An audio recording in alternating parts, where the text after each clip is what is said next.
I'm trying to talk about a rather serious question, unfortunately. I always pick the hard thing to do. But anyway, let me first try to say, why do I want to say on this, and what do all those funny words mean? Okay, now, everybody notices China's recent rise, whether you call it phenomenal, miraculous, or whatever. Anyway, it is a topic worth studying, worth trying to understand. I know that there are a lot of criticism, doubts, scrutiny, whatever, about the so-called China model, and I'm not here to defend it. I merely wish to bring my colleagues here through a short review trip in history to see how China eventually come to take things in its hands. The simple thing I want to say is, actually China has been very submissive. It accepts almost anything that they heard from the West. And at different times in history, they developed extremely overly romantic views of the West. At one time in the 1910s, the new cultural movement, which sets China apart from all the Asian countries. This is the time when Chinese women, at least in theory, had acquired equal status. If you compare the Chinese women now with, say, the other Asian countries, you may be shocked to find that, in theory, they are actually doing much better. Of course, I'm not saying that in the mountains, the people there still treasure having sons, not daughters. But that's another story. But anyway, why is it that because now China is criticized for being so obdurate, so hard-headed, why do you insist on your own way? Why, what about all this China model? Let me be quick to point out. At about 2 years ago, in the international conference called China and the World, I specifically point out there is no such a thing as a China model as far as China is concerned. It never gave it a theory. It never promotes it. Because it doesn't believe it can copy the examples of other nations, how in the world can it promote its model to be emulated by other countries?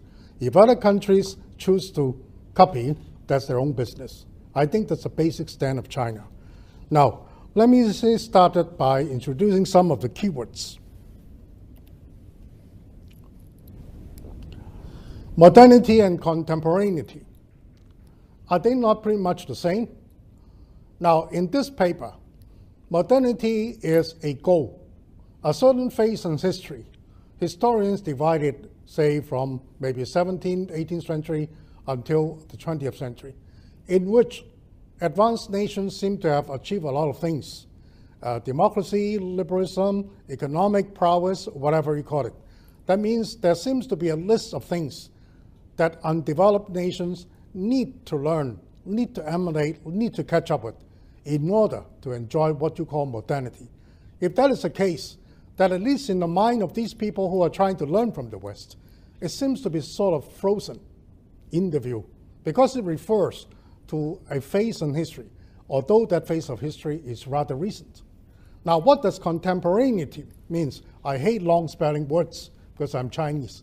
But anyway, up till now, I find this to be the best term I can use to describe whatever an aspiring nation like China, who wants to look for its way towards modernity, it went through several phases and stages. And in each of these stages, it found things that it has to tackle with. Either it's domestic problems, domestic factors, or problems from outside. How would the other countries deal with you when you are trying to become strong? And of course, the situation of China itself, at what stage of development it is, and even the people. Some people say, why don't you just give them democracy? Why don't you just give them power? For an uneducated people, if you give them too much power, it simply brings disaster to the world, in my humble opinion. Now, so contemporaneity, in the view of these people who are imitating the West, who are seeking modernity, it's not frozen. It changes because it is what it has to deal with immediately at that particular stage of history. So it changes. So I try to differentiate the two terms. While as modernity remains sort of constant, there are things that we want, like democracy, national wealth, national power. respect from the other nations, they are pretty stable. But for contemporaneity, this is something that China finds it extremely hard to deal with. They have trouble even trying to understand it. They have trouble even understanding its own self. Of course, when it comes to outside things, then it needs to be even harder. Now, what does negotiating mean? As I had said earlier, in the beginning, China simply accepts, adopts, learns, without any query, whatever they heard or they think they heard, they discovered from the West. But then they soon found that it doesn't work. So, at later stage, particularly now, China does not merely accept. It sometimes evades, sometimes it maneuvers around it, sometimes it debates with it, and sometimes it simply takes a hard-line stand and say no. So this is what I mean by negotiating.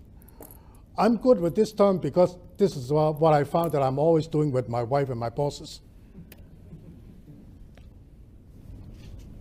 Now, stage one, in search of wealth and power. In a book, Professor Benjamin Schwartz wrote about Yan Fu.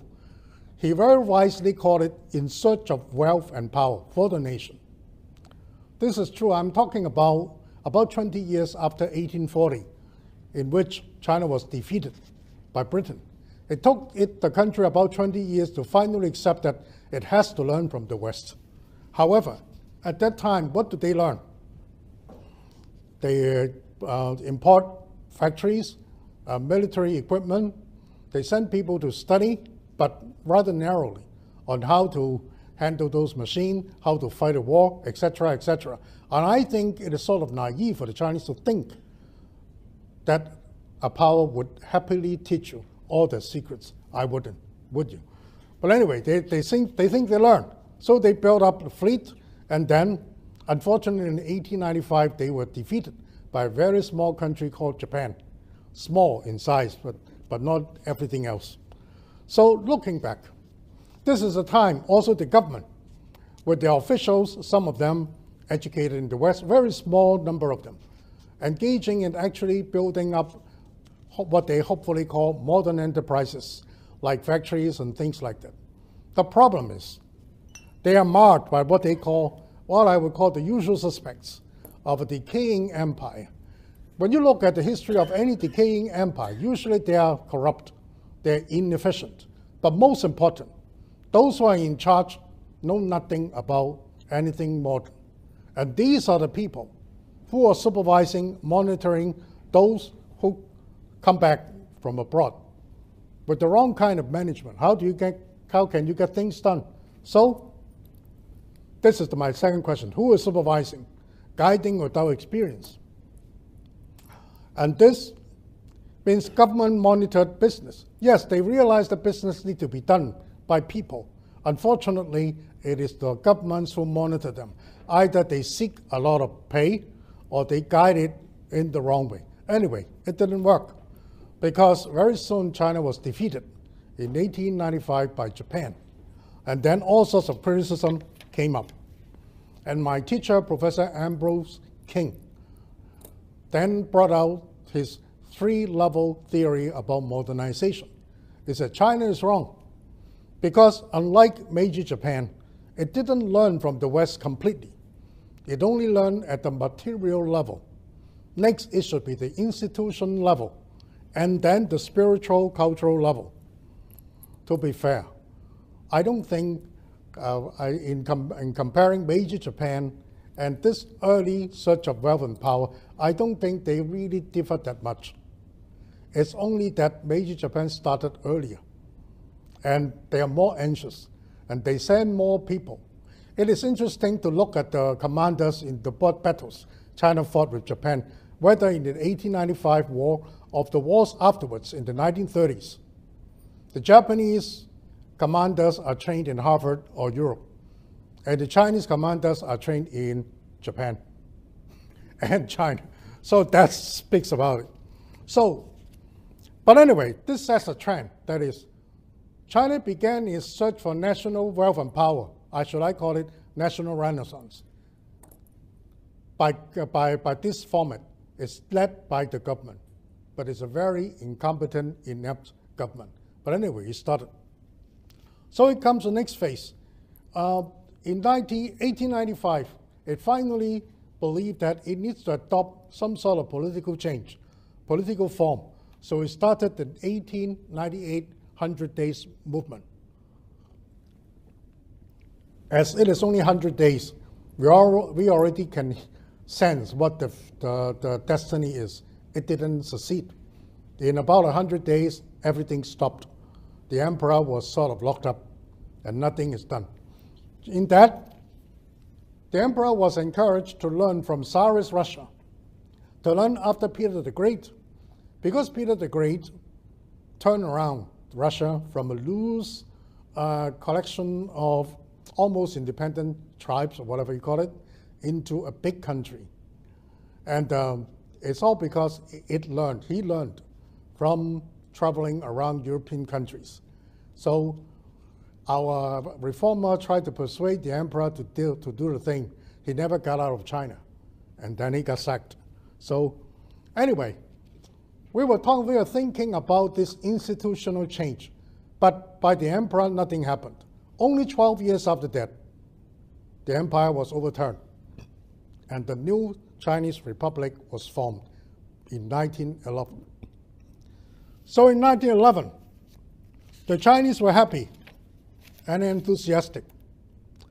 Now, here I just want to look at that. During the time when we tried to seek national wealth and power, led by the government, internally we are dealing with an incompetent government who is not ready in any way to lead such modernization. But the external factors are even stronger. I'm here, my student had compiled for me just a list of the major battles that China had taken during this phase. It followed the same formula.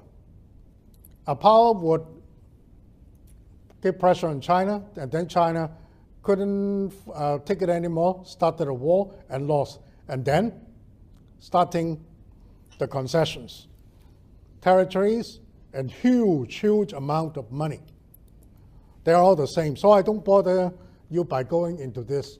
When I rewrite this paper again, I'll try to incorporate those in here. Okay. And internally, because the Manchu rulers were a minority, so the Han majority think, why should we continue to be ruled by a minority who cannot lead us out of these troubles? So they started revolution. Interesting enough, the Taiping Revolution is supposed to be Christian. It didn't work, but the damage is terrible. Many provinces were once controlled, and there are many other small uprisings.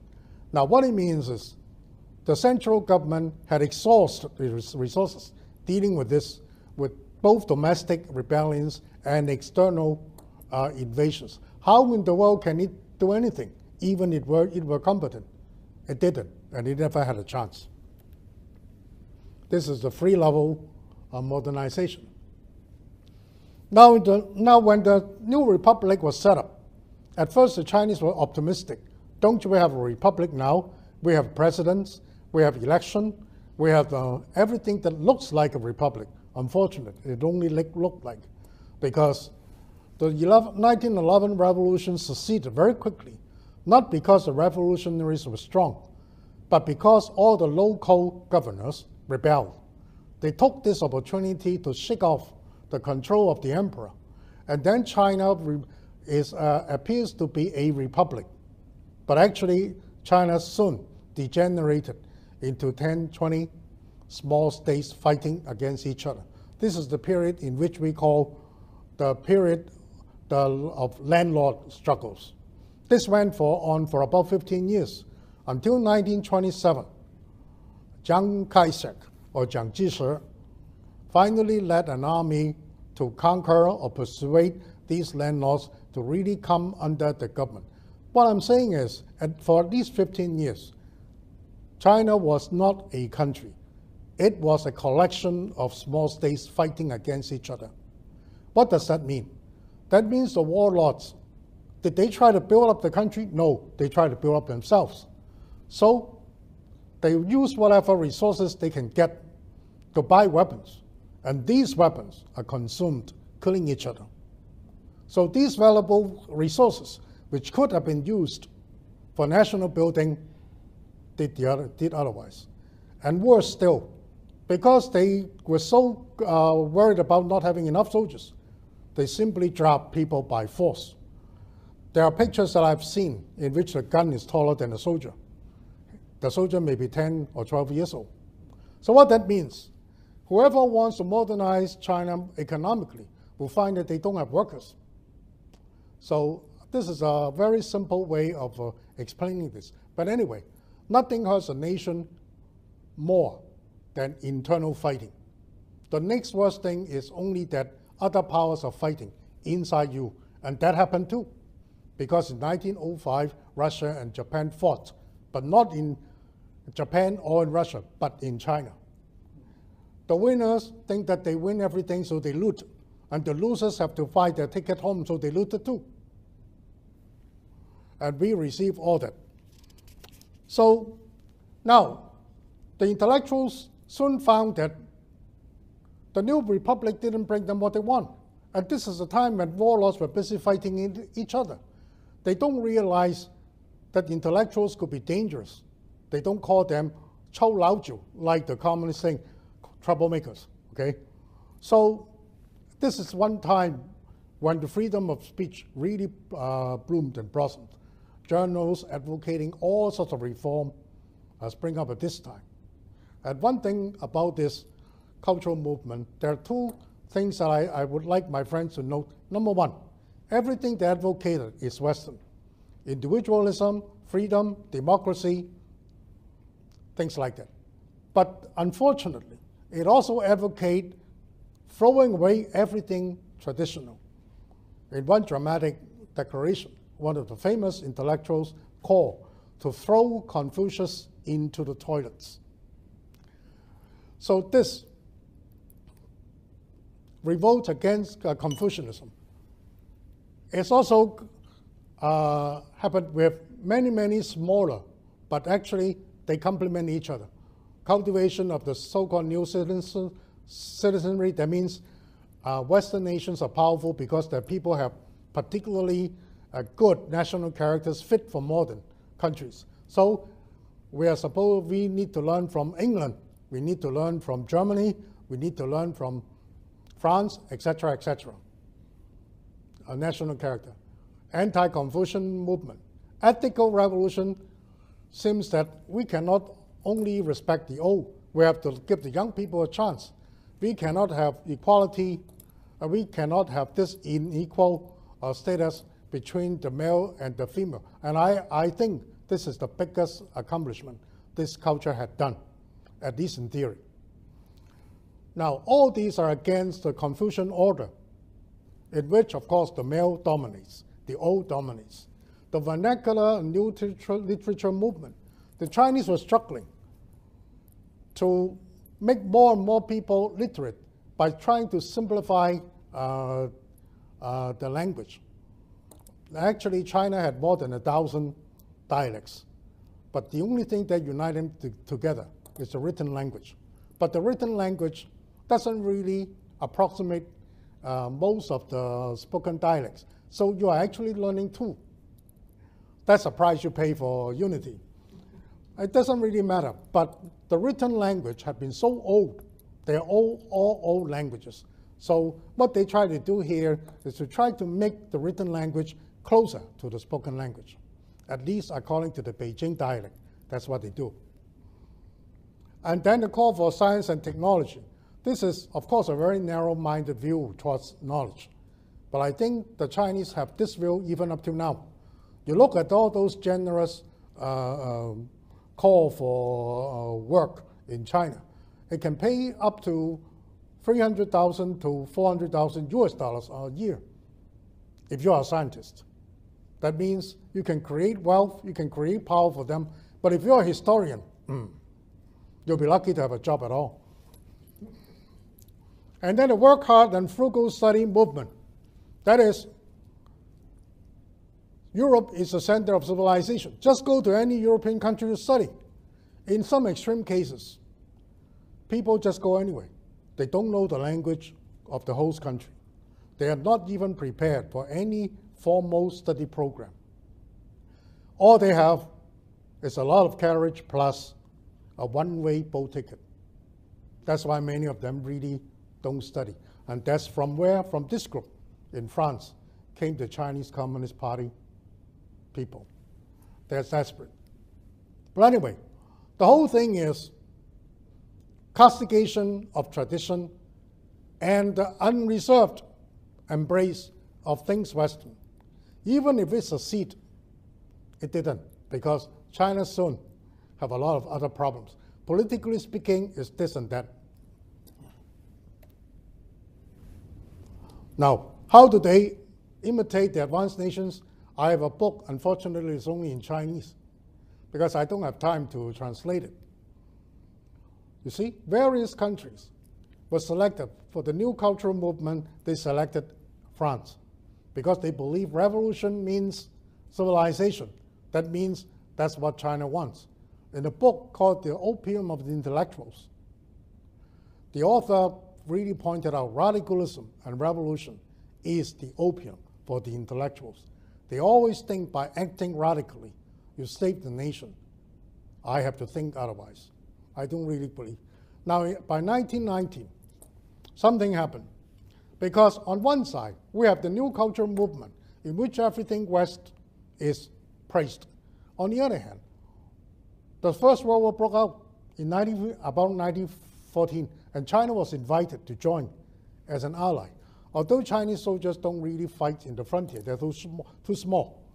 But they work, they do all sorts of work, and they are considered allies. So the Chinese were hopeful. Actually, they were only wishful thinking. They thought, because Germany was a common enemy. So at the end of the war, when we win, the German possession, German privileges in the eastern part of China would be returned to us. No. In the 1919 Peace Congress in Berlin, the Chinese were shocked to find that all such privileges were given to Japan, not returned to China. This caused the major split among intellectuals in China. Many still stuck to the new cultural movement of everything West is good, including individualism. This is the main difference. But those in the political power, the nationalist government leaders, were embracing Germany, fascist Germany. It revived so quickly. Collective power. Never mind the individual. Collective safety is the most important. And as for the communists, they cannot embrace Germany, so they embrace the Soviet Union. This is a time, what I call the Great Split. Most who still hang on to individualism go overseas after the Chinese communists took over. But then, in the government, the national government were thinking fascist Germany as a model. And of course, everybody knows about the Chinese communists. So this great split has a very tremendous impact until now. Until now, the Chinese are really divided. Most people in Hong Kong, for example, would jealously guard individualism. But if you go over into mainland China, at least they won't admit it. They would say the group, the country. When will the Chinese try to find a balance is something that remains to be seen. Now, in 1988, before that, I have to say that then China went on in the 1927, China finally come to be united in appearance under the power of Chiang Kai-shek after he subdued the warlords. But actually, Chiang was never given a chance. The Japanese started invading here and there and there. Actually, the Japanese had already controlled large chunks of China, mainly along northern and northeastern China, including its only industrialized area, the Manchuria. Before China formally declared war with Japan in 1937, that's almost 10 years already. So from 1937 until 1945, China was in war. Japan took almost half of China, but mainly most of its rich areas. There's no way that either in the early part of the new republic, in which the warlords were busily fighting for each other, and the central government could not really control the local government. And then after 1927, the central government were busy fighting the Japanese. The Chinese never had a chance to continue their state-led national revival until about 1947. But in 1947, because China became red, it was effectively alienated. I know you probably have read many books which said China isolated itself. No, that's not true, because it had gone through about 400 to 500 times of negotiating with Europe and America to want to be admitted into the international community. It never was. Until 1971, when the former Soviet Union invaded Afghanistan, then they saw the need to form some sort of cooperation with China to resist Soviet invasion. In 1971, November, China was replacing Taipei as representing China.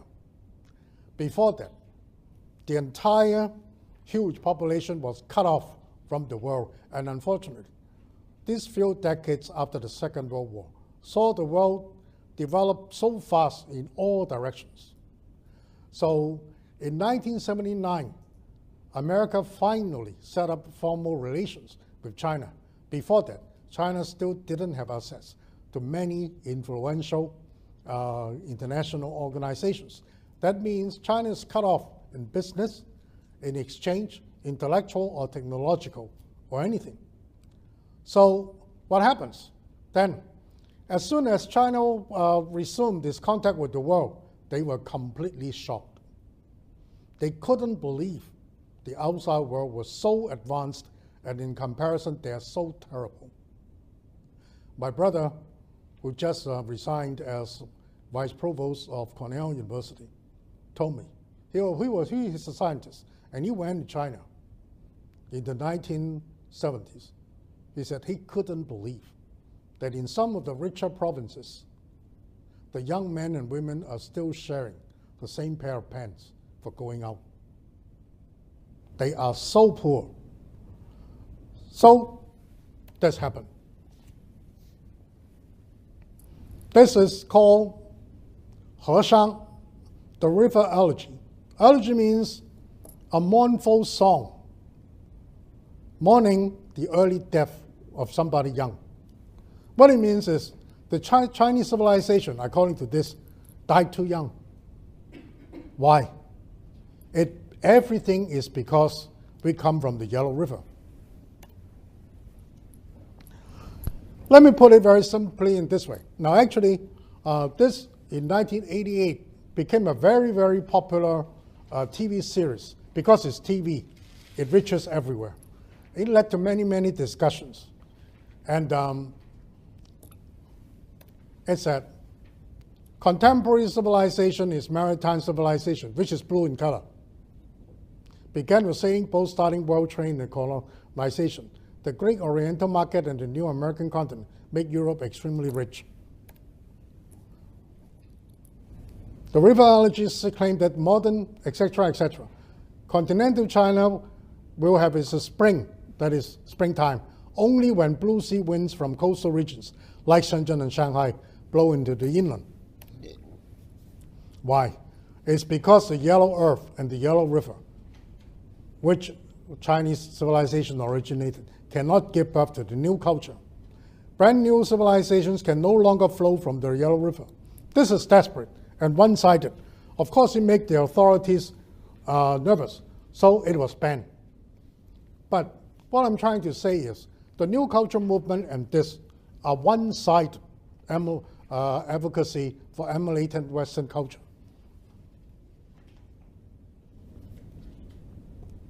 No.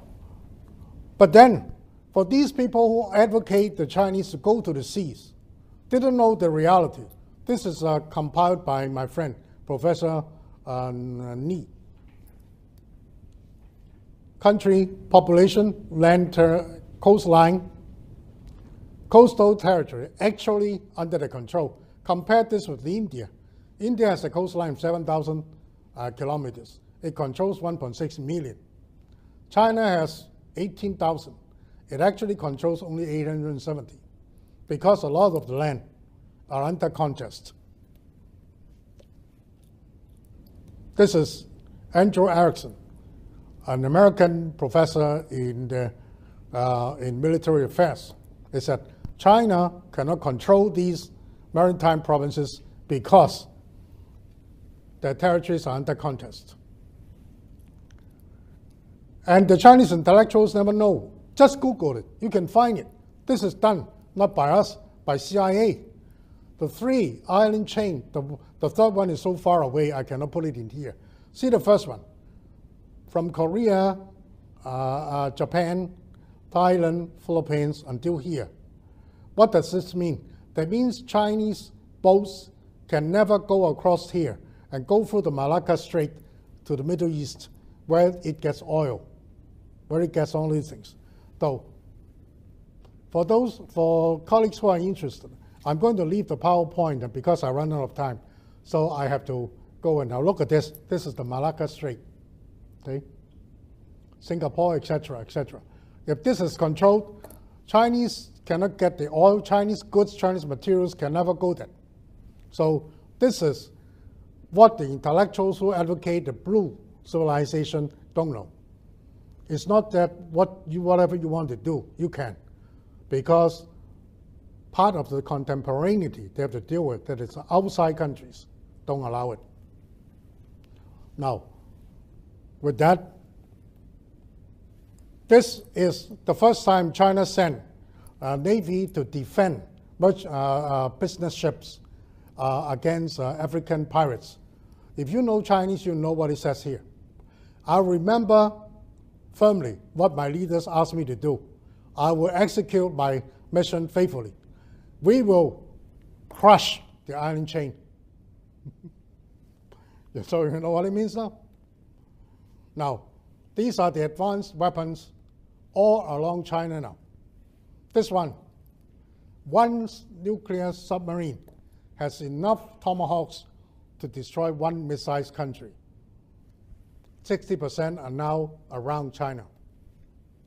Now, but in 1978, usually we credit Deng Xiaoping for this. China began its economic reform.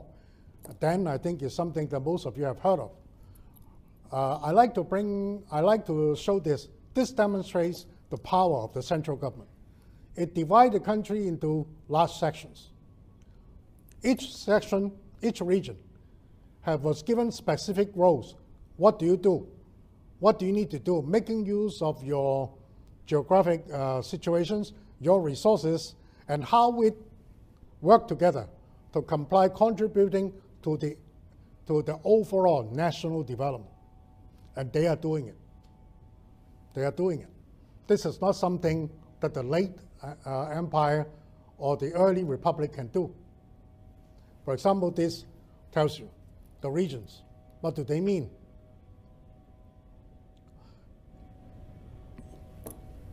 Let me just look at this, just to give you an illustration. This is the underdeveloped northwest and the west.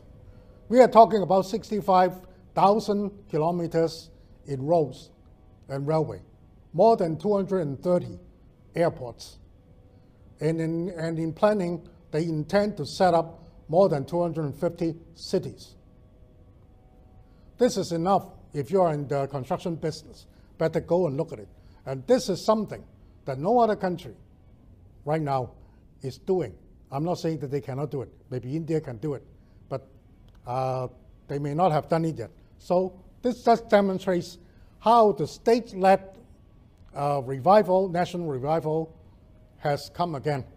And also, the Chinese are very, very good at economics, better than we thought. They asked the people who at first were described as black ants, who never stopped working. The government says you have to take your day off both Saturday and Sunday, at least 2 days in a week. Why? Because that means you can take short trips and you will spend money. It is creating the world's largest domestic market. And what does a high-speed railway system do? This is done by the CIA. They were shocked to find that the highway system actually linked up the natural heritage spots recognized by the United Nations and some natural spots. High-speed rail, which means tourists, money. Urbanization. We heard about urbanization, but it's urbanization, there are two meanings that we seldom know. Number one, by allowing millions of young people to go from their isolated rural areas to work in the city. They will go home not only with money, but much higher demand for living standards. And with that, they will hope to modernize the rural areas. This is the famous piracy. I better not talk about it. No.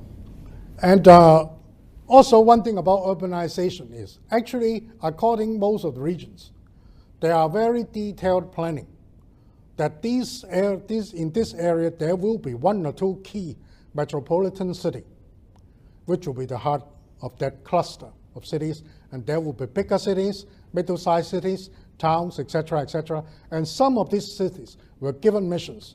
You will specialize in furniture. You will specialize in home appliances. Together, each of this cluster of cities becomes a small economic block. And all these together means every part is having a division of labor, and collectively, they all follow a big master plan. I'm not saying that China has more money than other people, but I'm shocked myself to see how the government can control this, and directly as some master plan. And of course, in order for that to work, they have to do something with the local government officials. This is why Xi is so busy getting corrupt officials. Now, I am not going to defend this, but I'd like you to see some of these things. China is building these athletic stadiums for the undeveloped countries. Do you know what that means? It means shows, football games, tickets, money. These countries will benefit. And also means it could mean tourism, domestic and international. Cultural performances means enterprising the cultural heritage. Money, money. Regional cooperation, international convention centers. Undeveloped countries, they need to work together for mutual and collective prosperity. Theaters and conferences, etc., the same thing. Government offices. Hopefully you can more effectively run your country. So it's true that China gets natural resources from these countries, but then they pay for it. But in return, the strategy is simple. It's not only us to have economic prosperity, but as future potential customers for those things made in China, we want you to become rich. How can you fight that? And then, canal project is also economic. I know in American reports it's always political. It's not that. If you go through the Panama Hotel, you have to go through uplift one stage by stage, and it's expensive. It costs a lot of time. China is building, actually it started today, construction. This $50 billion project, linking up this with the lake here. All the boats can sail directly here. It saves money, it's cheaper, it facilitates economic cooperation.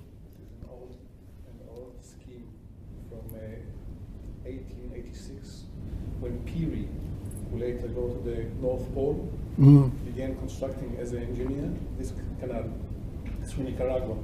Okay. And it was cancelled for Panama, so he went to the north. Oh, well, I'm glad Nicaragua is not Dakota. Okay, so had China realized dreams? I think I better come to a conclusion now because my colleague has signaled to me the time is off. Number one, China comes to be so stubborn in its own ways because it believes it learned from its recent history. Twice at least, it major intellectual movements and reforms. It tried to copy everything from the West. It doesn't work. So they have to insist on their own ways. But they never repudiate or argue against Western ideals.